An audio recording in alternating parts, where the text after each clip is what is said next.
We are finishing up Daf Hashavua Megillah. We're at Gufa, 2 lines down, Daf Megillah. We welcome anyone new that's watching, and we hope that it works for you. We are going to be just doing one new Gemara and a Chazara of Daf Hay. So if you're just starting, don't get nervous. Obviously, this is going to be a quick review for the Daf Hashavua test. Says the Gemara, Gufa, Chizkiya Kari B'Tveria B'Arbesu B'Chameisar. Chizkiya lived in Tveria.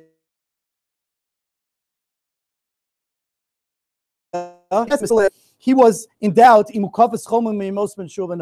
Tveria was one of the cities that were surrounded by a wall from the times of Yeshua ben Nun. If it was, it reads on the 14th. So Milsa de Tveria, what did Chizkiya not know? The halacha by Tveria, it says by the halacha. So if it's in, you sell land that's in a wall, it's not only land, you sell your house that you lived in. If it's in a walled city, you have only up to a year to redeem it. Forced, not in a walled city, you could do it till Yovel. You could force the buyer to sell it back to you. So the Gemara has a question. Bate Aruchoma, this halacha of selling land and buying it back has to do with walled cities. Megillah also has to do with walled cities. And we find that by Bate Aruchoma, by selling land in a walled city, it says that Va'arei Mivtsar, it says in the times of Yeshua, it says in the times of Yeshua, there's a pasuk that says, Va'arei Mivtsar, the fortified lands were at Sadim, Tsar, Chematz, Rakas, Kineres. There were cities there that were fortified.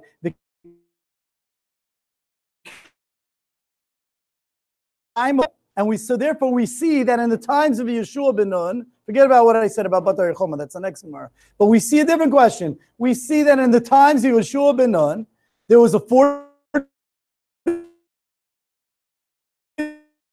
city in the times of Yeshua ben Nun. Says the Gemara, the reason he was endowed is Mishum Dechad Gisa Shur Diyamahave. One side of Tveria, it's 3 sides wall, and one side is lined by the Yam, by water. And therefore, even though the enemy can't come in, right, it's surrounded, the enemy can't come in, but it doesn't have a wall. So therefore, he was not sure that's considered a walled city. So ask the Gemara, why? If there's no wall, there's no wall.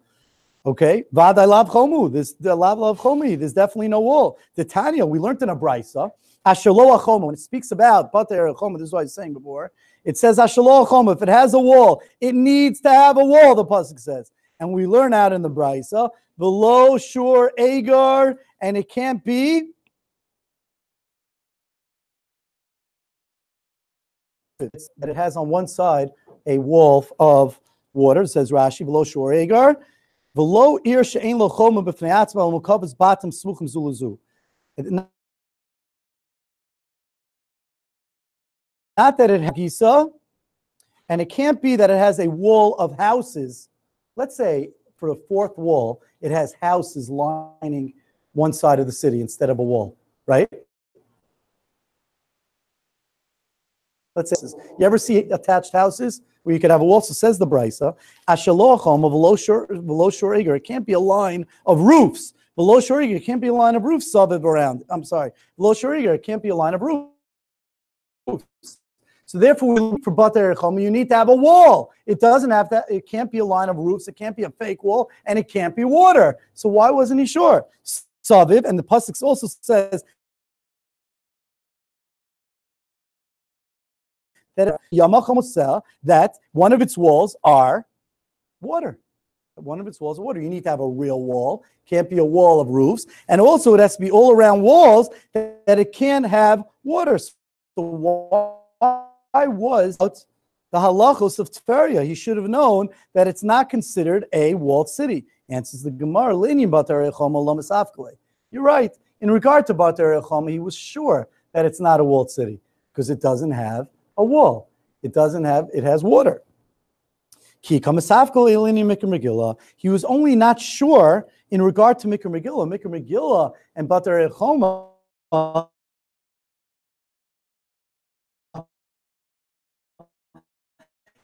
had cities. Does it say a word about a wall?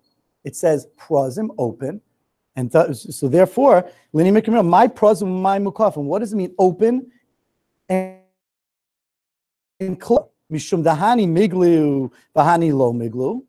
Does it mean by Megillah that you need it to be Mishum the open cities are open and the closed cities are not open? And then vahanami miglaya. So therefore, if that would be the parameters, if that's the law, that it can't be that it's an open city, then does Tveria go into an open city or a closed city? It goes into an open city. It's not closed. Sorry. Oh, Dilmore, maybe my Megillah. The main purpose of having the walls is not just to be open or closed. It's so that it's watched. It's something that is migni. It's safe. It's safe. It's watched over from the enemy.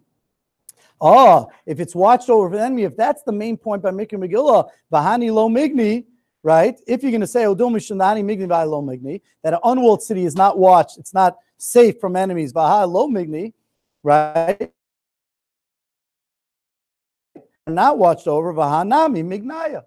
So then Tveria is what? Is Tveria watched over from the enemy? Because the enemy get over, even though there's no wall. Could the enemy get over? The enemy can't get over. Therefore, he wasn't sure, Chizki wasn't sure whether or not it has a din of Mukavas Chom from Yeshua ben Nun. Let's just finish the Amid. Rav Asi kar Megillah b'Hutzel bar Beis v'Chameisar. Rav Asi read the Megillah in Hutzel on the 14th and the 15th. Because he wasn't sure. So therefore he read on both. So I ask you, Elizabeth, we're not sure if it was Mukavas Choma from Yeshua ben Nun. Do we read on the 14th and the 15th? So the post can say, of course not.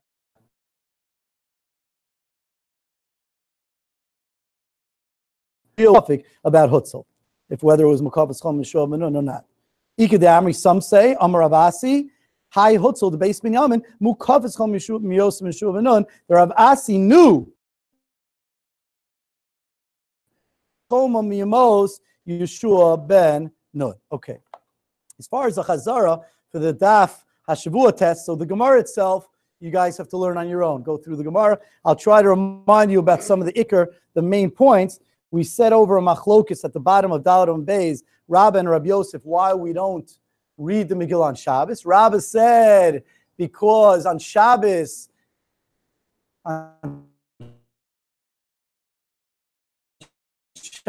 Avi, and Rabbi Yosef says that the reason is because the Aniyim, they look toward the Mikra Megillah because that's when they get their Matanos Levionim. So therefore, you don't want to read on Shabbos because they're not going to get their. It's the same thing about the villagers that read early. When they read early, when do we do Matanos Levionim? On the day they read. But when do we do the Mishteh, the Purim Suda? By the Kfarim, when the Kfarim read early. When do we do the Purim Suda? We do it on the right day, on the 14th. We never do it early. That's what the Gemara says. Then we bring that on Machlokas, Rav and Rav Asi, whether or not you need a minyan or not.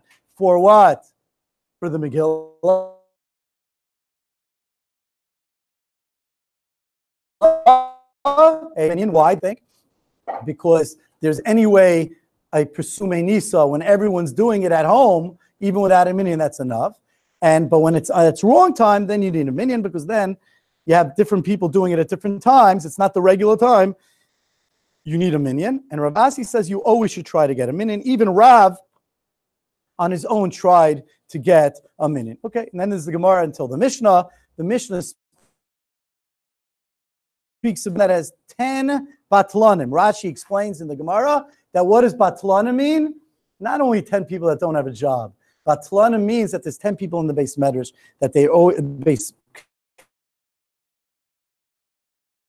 As a village, and there by a village we read earlier and not later. So if you don't have 10 batalanim, you're going to have that halacha. But the Gemara says, and very important for the test, that there's zman atzei kohanim, special families of kohanim brought karbanos, Tisha B'av, Chagiga, Hakel, all those cases. Do we read earlier or we read later? We read later, and the Gemara is going to explain. You have to know each one of these reasons. The Gemara explains why on Tisha B'av Well, Shimi, why on Tisha B'Av do we need what?